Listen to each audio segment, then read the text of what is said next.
अस्सलामुअलैकुम नाज़रीन, कैसे हैं? खैरियत से हैं? ठीक ठाक हैं? क्या हालात हैं आप लोगों के? आज की जो खबरें हैं वो थोड़ा सा चटपटी सी हैं। और एक तो अफसोस की बात है कि इंसानियत ज़िंदा नहीं रही इस दुनिया में। मुख्तलिफ़ कम्युनिटीज़ हैं दुनिया में, क्रिश्चन हैं, हिंदू हैं, मुस्लिम हैं, फिर उसके बाद भी बहुत सारा कुछ है। लेकिन इन सब से भी एक ऊपर एक है चीज़, वो है इंसानियत। अब इस दुनिया में इंसानियत ख़त्म होती जा रही है। लोग जानवरों जैसा बिहेव करते हैं, एक दूसरों के ख़िलाफ़ मुनाफिकत, और अगले को कैसे बुली करें, अगले को कैसे गिराएं, अगले को कैसे नीचा दिखाएं, यही दस्तूर, यही सिस्टम चलने लगा है। किसी की तरक्की से जलना, या किसी को गिरते हुए हंसी मजाक उड़ाना, या किसी को नीचा दिखाना, ये कॉमन होता जा रहा है।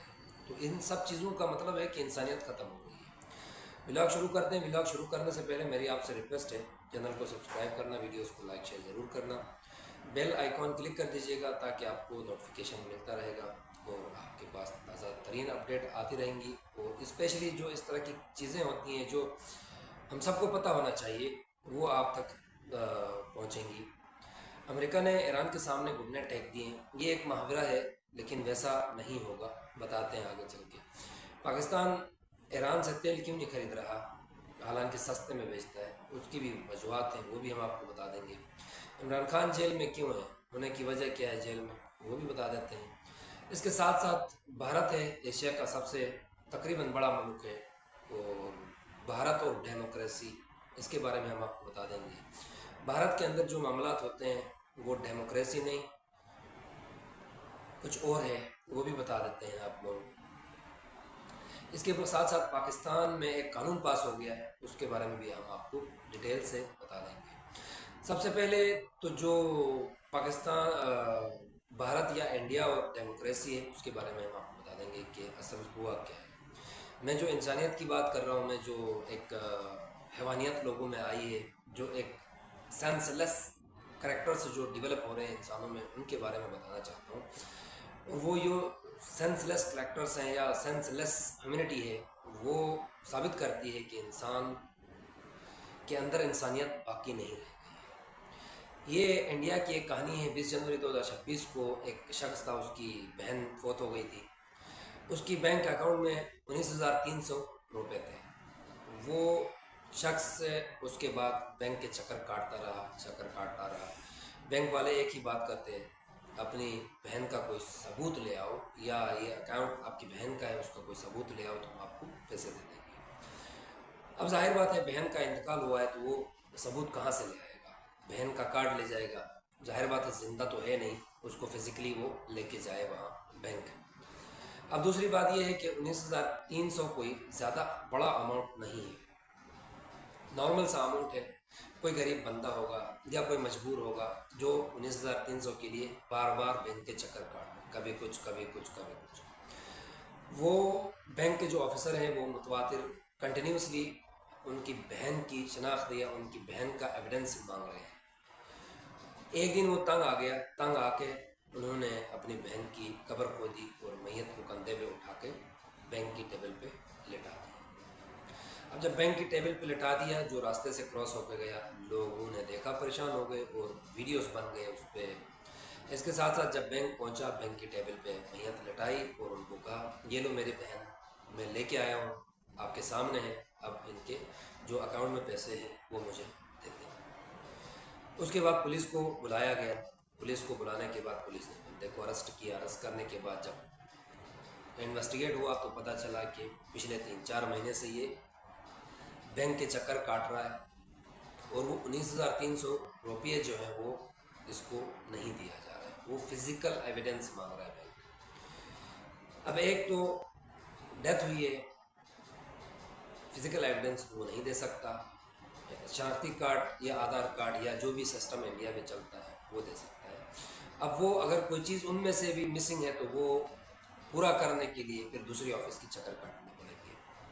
आसानी से गवर्नमेंट ऑफिस में कोई काम नहीं होता है, या तो रिश्वत दे के करवाना होता है। अब एक बंदा रिश्वत दे के कोई चीज़ करवा सकता है तो वो 19,300 के लिए बैंक के दरवाजे क्यों खड़काता है? अगर वो मजबूर नहीं होता तो 19,300 कोई बड़ा अमाउंट नहीं था, तो वो जाके बैंक के दरवाजे क्यों। तो उसके बाद पुलिस ने इन्वेस्टिगेट किया, करने के बाद पता चला कि ये माजरा ये है, ये कोई चोर नहीं, कोई डाकू नहीं, कोई गरीब और ज़रूरतमंद आदमी है जो 19,300 के लिए अपनी बहन का कब्र खोद के बहन को बैंक के टेबल पे ला के लेटा दिया। अब ये वैसे सुनने में तो एक स्टोरी है, हंसी भी आएगी, आप लोगों को मजाक भी लगेगा, लेकिन ये एक इंसानियत का खात्मा है। कम्युनिटी कोई भी हो, मज़हब कोई भी हो, हिंदू हो, क्रिश्चियन हो, मुस्लिम हो, नॉन मुस्लिम हो, ज्यूइश हो, जो भी हो, इन सब से ऊपर एक चीज़ है, वो इंसानियत। अगर किसी के अंदर ज़मीर मर गया, इंसानियत मर गई, तो फिर दुनिया में उसके अलावा कोई चीज़ बाकी नहीं है। मज़ाहिब हैं, उनके हिसाब से हर इंसान के अपने अमाल है, उनको अपने अमाल का हिसाब देना है, लेकिन जो इंसानियत है इसका हिसाब सबको देना होगा। ये पर्सनल पे नहीं आएगा, ये पूरी कम्युनिटी पे आएगा। पूरी कम्युनिटी का मतलब एक इंसानियत है, उसी पे। अब एक इंसानियत वर्ड के लिए पूरी दुनिया में जितने भी लोग हैं वो सब इसके जिम्मेदार हैं। आजकल माशरे से इंसानियत ख़त्म होती जा रही है, लोगों पे तरस खाना, लोगों पे तरस आना ख़त्म होता जा रहा है। किसी बेसहारे का सहारा बनना या किसी बेसहारे को सपोर्ट करना, किसी की मजबूरी हल करना, या तो मजाक बनाया जाता है या तो उसको और मज़ीद कैसा गिराया जाए, वो तरीके अपनाए जाते हैं, वो तरीके ढूंढे जाते हैं जिससे अगले को तकलीफ़ हो जाए। तो ये एक कहानी थी जो मैंने आपके सामने रख दी। अब आप खुद सोचें, थोड़ा नहीं बल्कि पूरा सोचें कि हम कहाँ पड़े हैं। इसके साथ साथ कानून पास हो गया है, 18 साल से कम उम्र के लड़के और लड़कियां शादी नहीं कर सकते हैं। पंजाब गवर्नमेंट ने ये एक कानून पास किया है। इसके साथ साथ अगर वो कोई भी शादी करेगा तो अगर पंजाब के अंदर करेगा तो 3 साल कैद और 5 लाख जुर्माना है, और अगर पंजाब का है किसी और सूबे में शादी करेगा तो 5 साल कैद और 10 लाख जुर्माना आयद है। बहुत ही ग्रेट कानून है। हर चीज़ को कानून के दायरे में ही रख कर चीज़ों को एक्यूरेट करना चाहिए और ऐसे एकदम होने चाहिए। इसके साथ साथ इमरान खान जेल में क्यों है? इमरान खान की किस्मत ख़राब है, अल्लाह ताला का अज़ाब है उसको, जो उन्होंने किया है, जो कंधे उठा के जो उन्होंने हरकतें की हैं, उस हरकतों की सज़ा है। तो वो अल्लाह ताला से माफ़ी मांगे, अल्लाह ताला माफ़ कर देगा तो वो सदियाब भी होगा, बाहर भी ज़रूर निकलेगा। इसके साथ साथ ईरान की करेंसी खौफनाक हद तक गिर गई है। $1 18 लाख ईरानी करेंसी रियाल के बराबर हो गया है। बहुत बुरी तरह डैमेज हुई है। जिनने ईरानी करेंसी ली थी अमीर होने की लालच में, वो ज़रा सोचें कि उनका लॉस होने वाला है। इसके साथ साथ बरतानिया का जो बादशाह है, शाह है, वो अमेरिका के दौरे पे गए हैं। उनको बड़े पाक इस्तकबाल के साथ वाइट हाउस ले जाया गया।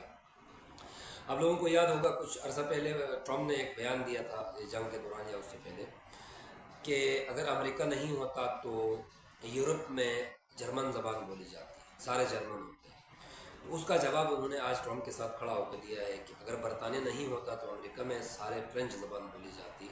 अमेरिका ने तो फ्रेंच को बरतानिया ने तो फ्रेंच को अमेरिका से हटाया है। तो ये वाकई सच बात है कि जवाब मिल गया उसको। इसके साथ साथ अमेरिका ने ईरान की फ़्लाइट्स, जो इंटरनेशनल फ़्लाइट्स हैं, उनकी सपोर्ट जो भी मुल्क करेगा उस पर पाबंदी आयद करने का अंदिया दिया है कि उस पर पाबंदियाँ आयद होंगी, कोई सपोर्ट ना करे।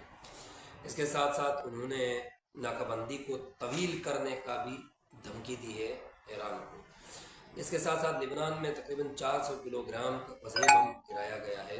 अब उसकी पूरी इंफॉर्मेशन डिटेल नहीं है, वो डिटेल पूरी आएगी तो मैं इंशाल्लाह आप लोगों के सामने रख दूँगा। इसके साथ साथ जर्मन चांसलर है, उन्होंने ईरान की तारीफ़ की है। इसके साथ साथ उन्होंने कहा है कि मशरिक़ वस्ता की जंग ख़त्म होने, इतनी जल्दी जंग ख़त्म होते नज़र नहीं आ रही है। तो वाकई वो सही कह रहा है कि ये जंग जो है अमेरिका और ईरान की, ये इतनी जल्दी आसानी से ख़त्म नहीं होने वाली। वो सिर्फ टाइम गेन कर रहे हैं, एक दूसरों को क्या बना के, ये तो आप लोग खुद सोचें। अमेरिका भी टाइम गेन कर रहा है और ईरान भी टाइम गेन कर रहा है, लेकिन इसमें ईरान का नुकसान ज़्यादा होगा, क्योंकि अमेरिका जितना पीछे हट रहा है इतना ही झपट पड़ेगा। जब झपट पड़ेगा तो फिर अमेरिका ईरान कहीं का नहीं रह जाएगा, हिले मतलब एक इंच हिल नहीं सकेगा।